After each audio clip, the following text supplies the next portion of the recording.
Tirumala TTD Srivani టికెట్ల జారీలో భారీ అవినీతి జరుగుతోందని వైసీపీ నేత భూమన కరుణాకర్ రెడ్డి సంచలన ఆరోపణలు చేశారు.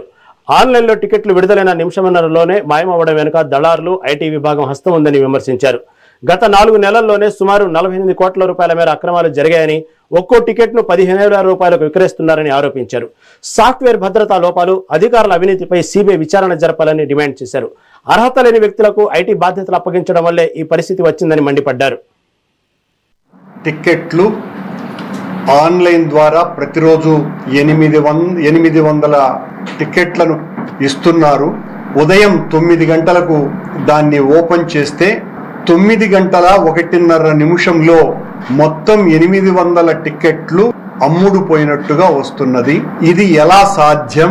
దీని వెనుక పెద్ద మతలబున్నది, కుట్ర ఉన్నది, అవినీతి దాగి ఉన్నది అని చాలా స్పష్టంగా చెబుతున్నాం.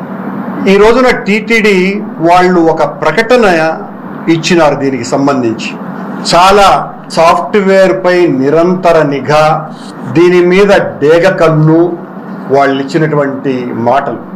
14/5/2026 వరకు ఆ 800 టిక్కెట్లలో ఏ ఒక్క రోజు సరైన వాళ్లకు నేరుగా 8 మందికి కూడా టిక్కెట్లు అందలేదు అన్నది పచ్చి నిజం. అంటే 4 నెలలుగా మీరు గుర్తించనే లేదా? గుర్తించకుండా నిద్రపోతున్నారా? నిద్ర నటిస్తున్నారా? మా విమర్శలను చూసి జడిసి ఈ తూతూ ప్రకటన ఒకటి ఇచ్చారా?